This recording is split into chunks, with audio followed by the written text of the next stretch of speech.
안녕하세요. 소희 아빠입니다. 3월 23일 목요일 오후 12시 30분인데 식사는 어떻게 잘 하셨나요?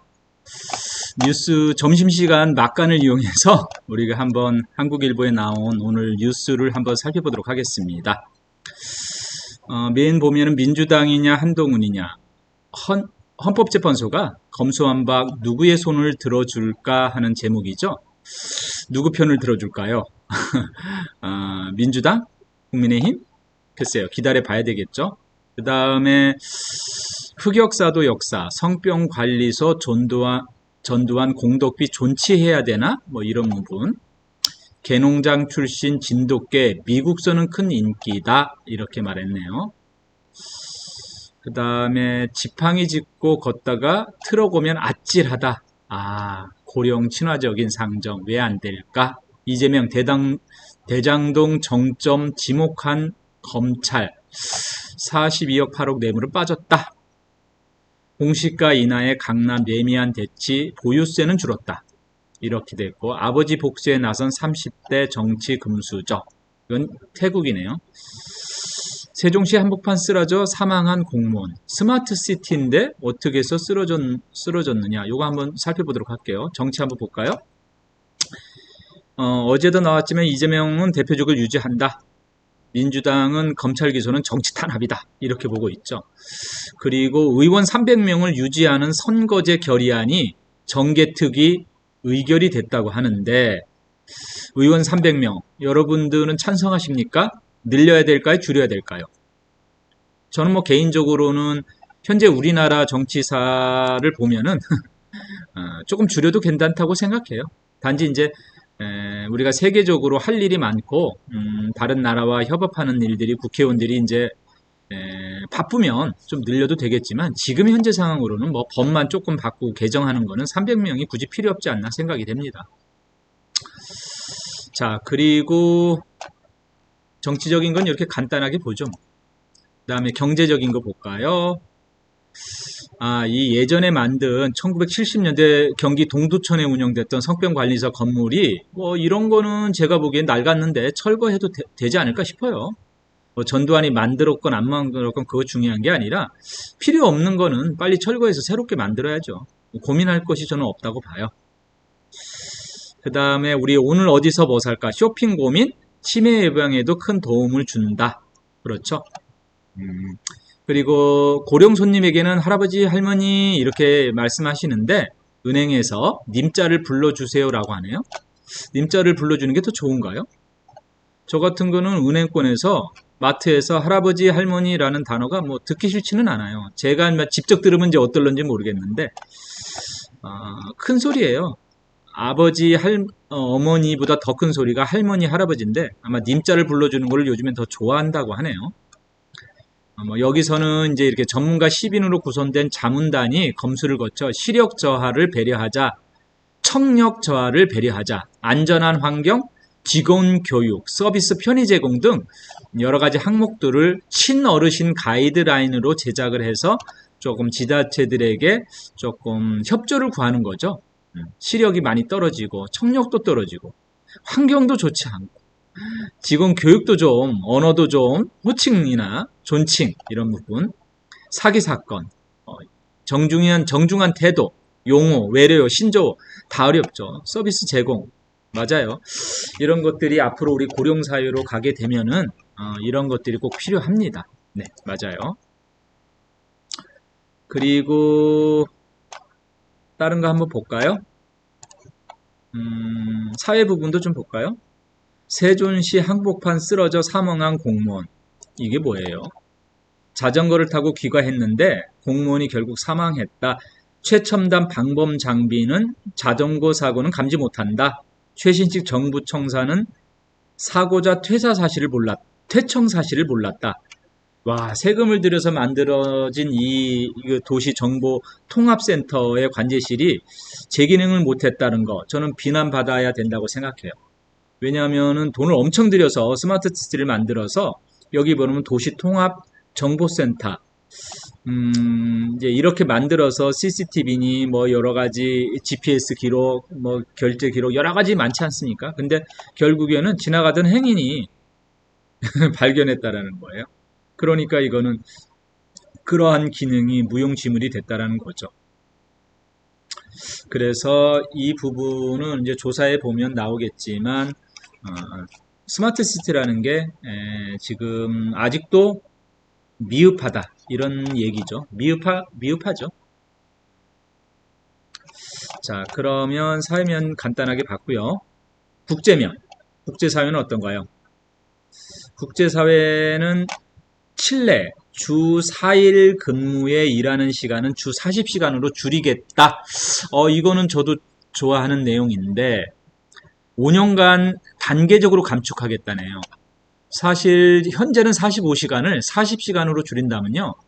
8시간씩 5일 근무제잖아요. 근데 하루 10시간씩 근무하면 주 4일 근무가 가능해진다라는 거죠. 4일 일하고 3일은 쉬고. 저도 이랬으면 좋겠어요. 솔직히 말하면 3일을 쉬고 싶은데 주 40시간을 이제 통과가 되면은 무리 없이 통과될 것으로 보고 있다. 만장일치 찬성이었다라고 본다면 앞으로 그렇게 변하겠죠. 단계적으로 가자. 1년에 1시간씩 줄여서 28년에 40시간으로 줄이자. 5년 내로 다 40시간. 주 4일제 근무로 바꾸자.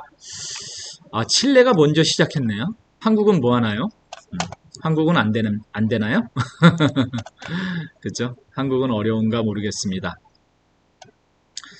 파월이 금리 인하는 시기상조다. 금리를 올리겠다. 기준금리를 0.25포인트를 인상을 하겠다고 하니까 뉴욕 증시 급락을 했죠. 우리 한국 증시도 같이 떨어졌어요. 와, 그래요. 이렇게 미국 증시의 영향을 받게 되는 거죠. 그러면 문화 부분 볼까요? 문화 부분은 크게 저는 문화 부분은 크게 볼 게 없어요. 연애 부분? 연애 부분도 볼까요? 연예인들이 나와서 하는 얘기도 저는 그렇게 크게 신경 쓰진 않아요. 됐습니다. 건강 부분 볼까요? 건강 부분? 요거 우리가 관심사니까. 한국 젊은 여성 정상 체중인데도 스스로 과체중이라고 인식한다. 한국 여성 지금 날씬해지려고 애를 쓰죠. 그렇죠.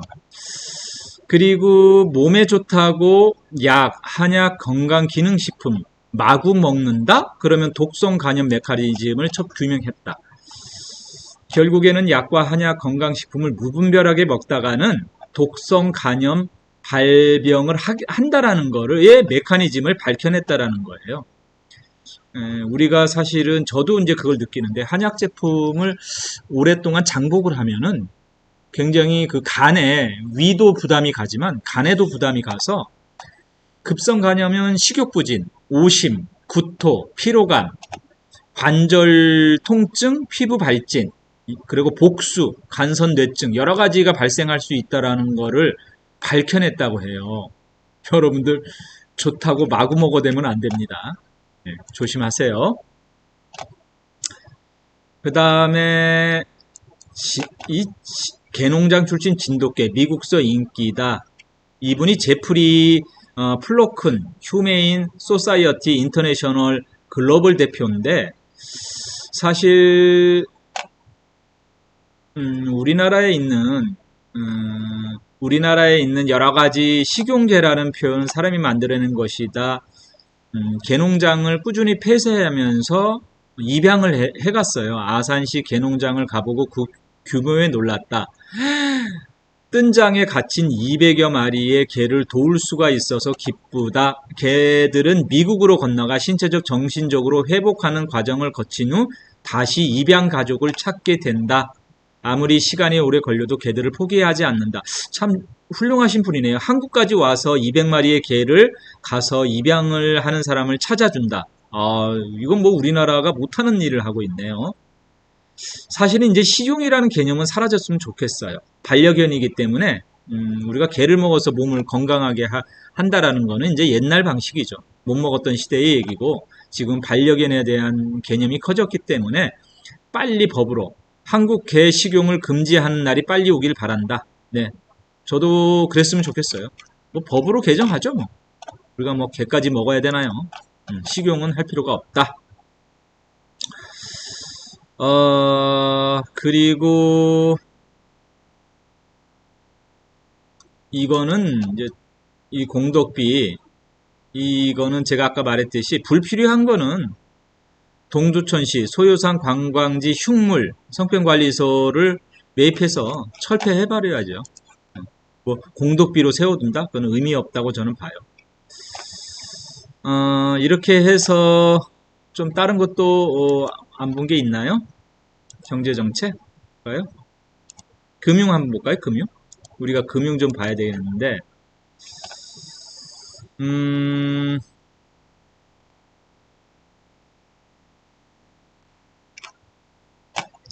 증시를 좀 보고 싶은데 증시가 지금 어디 있나요? 증시가 어디 있습니까?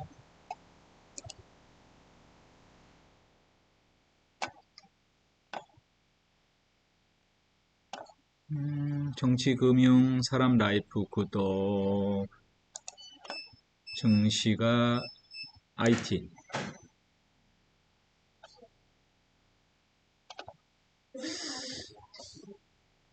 AI 스타트업 업스테이지가 챗 GPT가 못한 검색 AI를 개발했다고 하네요. 사실은 인공지능 기술을 개발하는 신생기업, 그러니까 스타트업이거든요. 근데 우리나라에 업스테이지가 있는데 이 기업이 우리가 흔히 말하는 챗 GPT, 검색 기능을 접목한 AI 서비스 아수겁, S컵이라고 있는데 아수겁이라는 것을 제공을 했다. 그동안에 이제 어쩌고 저쩌고 그동안에는 챗GPT의 단점이 있었대요. 21년도만 학습이 되어 있기 때문에 현재 윤석열 대통령을 물으면은 검찰 출신이라는 말만 뜬다는 거죠. 업데이트가 안 된 거죠. 챗GPT의 한계가 있는 거예요. 그거를 우리 그 기업인 스타트업 업스테이지가 검색 기능을 접목시켜서 데이터를 최신화시키는 거죠. 그렇게 해서 제공을 한다고 합니다. 그래서 저는 요거는 우리가 좀 알아둘 필요가 있어요. 아수겁, 말이 좀 어렵죠? 아수겁. GPT-4와 함께 검색 기능을 빠르게 적용해서 AI와 대화 중 검색을 할 수가 있다. 그 다음에 이제 그러면은 검색 기능이 최신 것이 나오는 거죠. 지금 거는 21년도 거니까 예전 거에 업데이트가 된 거죠. 아직 갈 길이 좀 멀죠. 우리나라 기업 AI 스타트업 업스테이지 한번 기대해 보도록 하겠습니다. 이렇게 해서 간단하게 점심시간을 이용해서 10분간 뉴스를 좀 알아봤는데요. 들어주신 여러분 감사합니다. 그리고 밤에 뵙도록 하겠습니다.